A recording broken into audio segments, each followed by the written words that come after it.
శుభోదయం. దేవి వైభవం కార్యక్రమానికి స్వాగతం. ఈ నవరాత్రుల సందర్భంగా మనం ఈరోజు శ్రీ రాజరాజేశ్వరి దేవి వైభవాన్ని స్మరించుకోబోతున్నాం.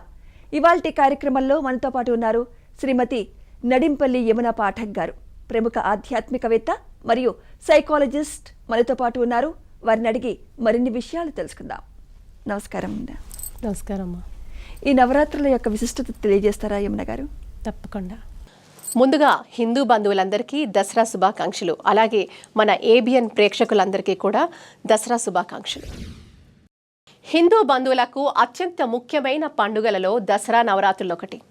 విజయదశమి దసరాగా పిలువబడే ఒక పర్వదినం. ముందు 9 రోజులు 9 రాత్రులు దేవిని అత్యంత భక్తి శ్రద్ధలతో పూజిస్తారు. అమ్మవారిని ఒక్కొక్క రోజు ఒక్కొక్క రూపంలో అలంకరించి పూజిస్తారు.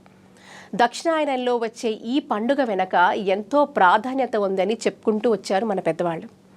దేవి నవరాత్రులు అంటేనే అమ్మవారిని 9 రాత్రులు దుర్గాదేవిని వివిధ రూపాలలో పూజించి తరించడమే. ఈ పండుగ ముందుగా మాతృశక్తిని, స్త్రీ శక్తిని, ఆ ఆదిపరాశక్తిని పూజించేందుకు ఉద్దేశింపబడింది. తొలి 3 రోజులు పార్వతీదేవిగా, మధ్య 3 రోజులు లక్ష్మీదేవిగా, చివరి 3 రోజులు సరస్వతీదేవిగా అమ్మవారిని ఆరాధిస్తాం మనమందరం. దశమి రోజున రాజరాజేశ్వరి దేవిగా దర్శనమిస్తారు మనందరికీ అమ్మవారు. ఈ 9 రూపాలలో శైలపుత్రి, బ్రహ్మచారిణి, స్కందమాత, కాత్యాయిని, కాలరాత్రి, మహాగౌరి, సిద్ధిరాత్రి ఉన్నారు. నవరాత్రుల్లో దుర్గాదేవిని పూజిస్తే జన్మ జన్మల పాపాలు తొలగిపోతాయని నమ్మకం. నవరాత్రుల్లో దుర్గాదేవిని భక్తితో పూజించడం ద్వారా అన్ని రకాల భయాలు తొలగిపోతాయని, శత్రువులపై విజయం లభిస్తుందని, కోరిన కోరికలు నెరవేరుతాయని అందరం నమ్ముతూ వస్తున్నాం. శరన్నవరాత్రుల్లో అమ్మవారి చివరి అలంకారం రాజరాజేశ్వరీ దేవి. భువన బ్రహ్మాండాలకు ఆరాధ్య దేవత మహాత్రిపుర సుందరిగా పూజలు అందుకుంటోంది అమ్మవారు. అపరాజిత దేవిగా భక్తులు ఆరాధిస్తారు. పరమేశ్వరుడి అంకం ఆసనంగా ఇచ్ఛ, జ్ఞాన, క్రియాశక్తులను భక్తులకు అనుగ్రహిస్తుంది అమ్మ. యోగమూర్తిగా మాయా మోహిత మానవ చైతన్యాన్ని ఉద్దీపనం చేస్తుంది. అనంత శక్తి స్వరూపిణైన శ్రీచక్రానికి ఈ తల్లి అధిష్టాన దేవత. లలితా సహస్రనామ పారాయణం, అలాగే కుంకుమార్చన మనం ఈ అమ్మవారికి ఈ రూపంలో చేసుకుంటూ వస్తూ ఉన్నాం. అమ్మ, అసలు రాజరాజేశ్వరి దేవి అంటే ఎవరు? ఆమెకి ఈ పేరు ఎలా వచ్చింది? ముందుగా రాజరాజేశ్వరి దేవి అంటేనే రాజరాజులకు రాణి అని అర్థం. ఈమె లలిత త్రిపుర సుందరి దేవికి చెందిన అత్యంత ఐశ్వర్యవంతమైన పాలకురాలి రూపం. సమస్త విశ్వానికి చక్రవర్తినిగా, సకల దేవతలకు అధిష్టాన శక్తిగా ఉండడం వల్ల ఆమెకు రాజరాజేశ్వరి అనే పేరు వచ్చిందనేది మన పెద్దలు చెప్తూ వస్తున్నమాట. రాజరాజేశ్వరి దేవి ఆరాధనకు మూల గ్రంథాలు ఏవమ్మా? రాజరాజేశ్వరి దేవి ఆరాధనకు మూల గ్రంథాలంటే ముఖ్యంగా బ్రహ్మాండ పురాణాల్లోని లలితోపాఖ్యానం, ఇంకా శ్రీ విద్యా సాంప్రదాయంలోని గ్రంథాలు. ఈమె శ్రీచక్రం మధ్యలో కొలువై ఉండే ఆది పరాశక్తి అని చెబుతారు. అమ్మ, అసలు రాజరాజేశ్వరి దేవి స్వరూపం, ఆయుధాలేమిటి? అవి ఏ విషయాల్ని సూచిస్తాయి? ముందుగా అమ్మవారి స్వరూపం మరియు ఆయుధాలు అంటే, రాజరాజేశ్వరి దేవి పద్మాసనం మీద కూర్చొని ఉంటుంది. సాధారణంగా ఆమె 4 చేతులతో దర్శనమిస్తుంది. ఆమె ధరించే ఆయుధాలు పాసం, అంకుశం, చెరకు విల్లు, ఇంకా 5 పుష్ప బాణాలు. పాసం అనేది ప్రేమ, బంధాలకు సూచిక. అంకుశం అనేది నియంత్రణని, నిగ్రహాన్ని సూచిస్తుంది. ఇక చెరకు విల్లు అనేది మనస్సుకి సంకేతం. ఇక 5 పుష్ప బాణాలంటారా, అవి పంచతన్మాత్రలకి సంకేతాలుగా చెబుతారు. పంచతన్మాత్రలంటే 5 సూక్ష్మ అంశాలని అర్థం. మనకి స్థూలంగా కనిపించే పంచభూతాలకు ఇవి మూల కారణం అన్నమాట. ఇవి 5 సూక్ష్మ విషయాల నుంచే పంచభూతాలు పుట్టాయని సాంఖ్యయోగం చెప్తుంది. జ్ఞానానికి మూలమైన 5 జ్ఞానేంద్రియాలతో ఈ పంచతన్మాత్రలు అనుబంధం కలిగి ఉంటాయి. అసలు యమున గారు, ఈ శ్రీచక్రం యొక్క ప్రాముఖ్యత ఏంటి? ఈ శ్రీచక్రంలో రాజరాజేశ్వరి దేవి స్థానం ఏమిటి? శ్రీచక్రం ప్రాముఖ్యత ఏంటి అంటే, శ్రీచక్రం అనేది దేవి నివాస స్థానం. ఇది విశ్వశక్తికి ప్రతీక కూడా. రాజరాజేశ్వరి దేవి ఈ చక్రానికి కేంద్రమైన బిందువు. ఈ బిందువు స్థానంలో కొలువే ఉంటుంది. ఈ స్థానం పరబ్రహ్మ తత్వాన్ని, అనంతమైన జ్ఞానాన్ని, ఇంకా శక్తిని సూచిస్తుంది. అమ్మ, ఈ రాజరాజేశ్వరి దేవి అలాగే త్రిపుర సుందరి దేవి ఈ రూపాల మధ్య తేడా ఏంటి? ఈ రూపాల మధ్య వ్యత్యాసం అంటే ఈ రెండు రూపాలు ఒక్కటే. అమ్మవారు ఏ రూపంలో మనకు దర్శనమిచ్చినా అమ్మ ఒక్కటే. అయినప్పటికీ లలితా త్రిపుర సుందరి సౌందర్యం, సార్వభౌమత్వం అనే వాటి రూపం. అయితే రాజరాజేశ్వరి దేవి మాత్రం అనేది పాలనా శక్తికి ఐశ్వర్యం, ఇంకా రాజసంతో కూడిన పరిపాలక రూపం. అమ్మవారి ఎన్ని రూపాలైనా కూడా ఈ రెండు రూపాల్లో కూడా ఒకటి సౌందర్యం, ఒకటి శక్తి. కాబట్టి ఈ రెండు కూడా అనేక రూపాల్లో మనం అమ్మవారిని దర్శించుకొని ప్రార్థించినా కూడా అమ్మ శక్తిని అనేక రూపాల్లో మనము అమ్మవారిని ఆరాధిస్తూ కొలుస్తూ ఆ శక్తిని అనేక రూపాల్లో ఆవిడ దర్శనమిస్తున్న ఆ శక్తిని, ఆ వైవిధ్యమైన రూపాన్ని కూడా అలాంటి శక్తియుక్తులు మనకిమ్మని మన అమ్మని ఈ యొక్క పూజతో చేసి తరించి కొలుచుకొని మనమంతా కూడా అమ్మవారిని ఆరాధిస్తూ ఉంటాం. అమ్మ, ఈ దేవి ఆరాధన ఏ విధమైన ఆధ్యాత్మిక ఫలితాలను ఇస్తుందంటారు? ఆధ్యాత్మిక ఫలితాలంటే అమ్మవారిని పూజించడం వల్ల అనేక శుభ ఫలితాలు వస్తాయనేది మన పెద్దలు చెప్తూ వస్తున్నారు. రాజరాజేశ్వరి దేవి తన భక్తులకు ఐశ్వర్యాన్ని, విజయాన్ని, ఇంకా లౌకిక ఆనందాన్ని ప్రసాదిస్తుందంటారు. ఈ దేవిని ఆరాధించడం వల్ల భక్తులు శారీరక, మానసిక, ఆధ్యాత్మిక శక్తులు పొందుతారు. ఇది ముక్తిని, భుక్తిని కూడా ఇస్తుంది. అంటే మోక్షం ఇంకా లౌకిక ఆనందం కూడా ఏకకాలంలో లభిస్తాయన్నమాట. అంటే అమ్మని కొలిస్తే అటు లౌకిక ఆనందాలతో పాటు ఏకకాలంలో అన్నీ కూడా మనకి కావాల్సిన అన్ని కోరికలు లభిస్తాయన్నమాట. భక్తులకు అధికారం, ధైర్యం, ఐశ్వర్యం, ఉన్న చోట నుంచి మరింత ఉన్నత స్థానం అంటే ప్రమోషన్ లాంటివి, ఇలాంటివన్నీ కూడా లాభించే పక్షాన అమ్మవారు మనతో ఉంటారనేది దీనికి అర్థం. రాజరాజేశ్వరి దేవి ఆరాధన ఎంతో కీలకం.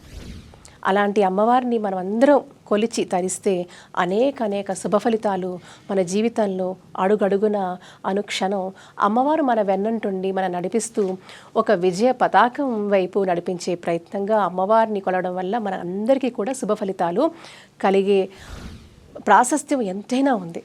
రాజరాజేశ్వరి దేవికి సంబంధించిన ముఖ్యమైన మంత్రం ఏమిటమ్మా? రాజరాజేశ్వరి దేవికి అత్యంత ముఖ్యమైన మంత్రం ఏమిటి అంటే ఆ అమ్మవారికి ముఖ్యమైన మంత్రము శ్రీ షోడాక్షరి మంత్రం. ఇది 16 అక్షరాలతో కూడిన మంత్రం. ఈ మంత్రాన్ని మంత్రరాజం అని కూడా పిలుస్తారు. దీనిని గురువు ద్వారా ఉపదేశం పొందాలి, నియమ నిష్టలతో జపించాలి. అమ్మవారి మంత్రం ఇందాక అన్నట్టుగా ఎప్పుడైనా కూడా ఎటువంటి మంత్రమైనా అమ్మవారికి సంబంధించింది కావచ్చు, మరి ఏ దేవీ దేవతకు సంబంధించిన మంత్రాలు కావచ్చు, ఈ మంత్రాలన్నీ కూడా మనము ఎప్పుడైతే ఆ మంత్రోచ్చారణ చేస్తామో అది గురువు ద్వారా తీసుకోవడం వల్ల మనకి ఫలితం లభిస్తుంది అని మన పెద్దలు చెప్తూ ఉన్నమాట మనం అనేక యుగాల నుంచి వింటూ ఉన్నాం. ఎటువంటి మంత్రానికైనా మంత్రబలాన్ని సిద్ధించాలి అంటే, ఆ సిద్ధి రావాలి అంటే తప్పకుండా దానికి ఎంతో నియమనిష్టలు అవసరం, భక్తి శ్రద్ధలు అంతకంటే ఎక్కువ అవసరం. అన్నిటికీ మించి ఒక గురువు ఉపదేశం కూడా ఉండాలి అని చెప్తూ ఉంటారు.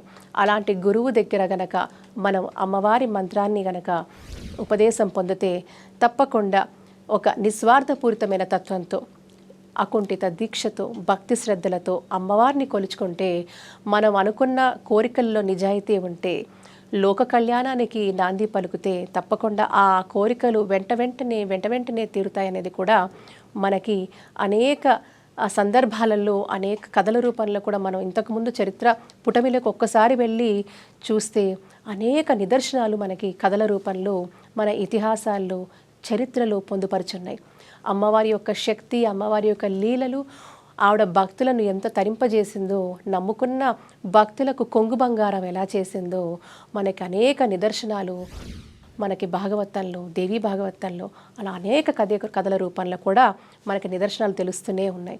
ఇవన్నీ కూడా మరొకసారి అమ్మవారిని కొలిస్తే ఆ అమ్మ శక్తి మన జీవితంలో ఎంత ప్రకాశింపజేస్తుందో, మన జీవితాలు ఎంత ధన్యమవుతాయో మనందరం తెలుసుకుంటాం.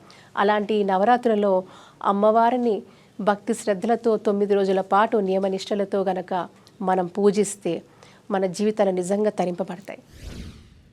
నిత్య జీవితంలో శ్రీ రాజరాజేశ్వరి దేవిని ఎలా ఆరాధించాలంటారు? నిత్య జీవితంలో అమ్మవారిని ఆరాధించాలంటే అనేక మార్గాలు ఉన్నాయి. లలిత సహస్రనామం లేదా లలిత త్రిశతి చదవడం సులభం, శ్రేయస్కరమైన విధానం.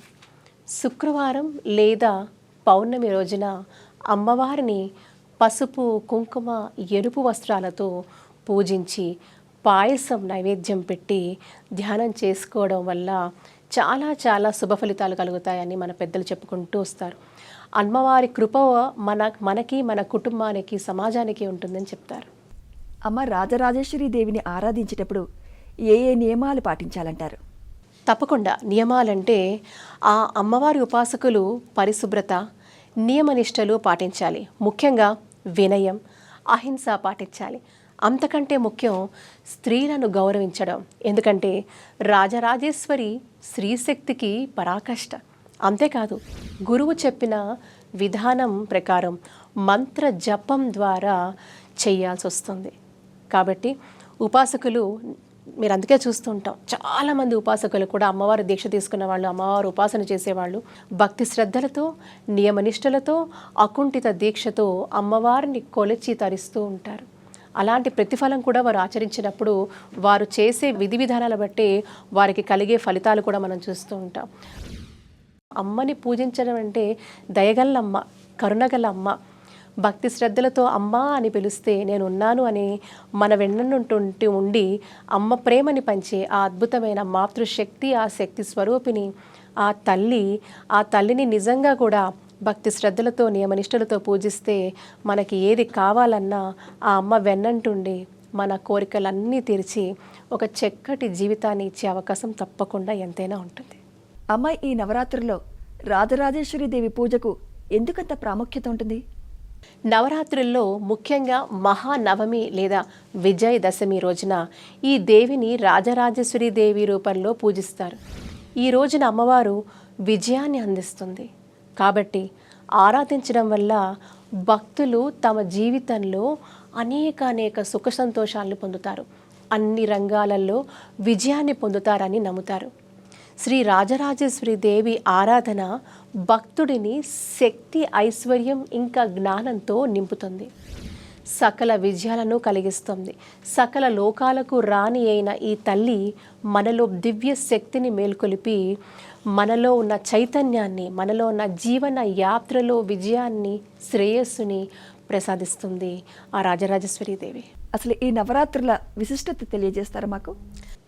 దసరా అంటేనే ఆ అమ్మవారి అమ్మవారిని మనం నిత్య జీవనంలో కొలుచుకోవడం.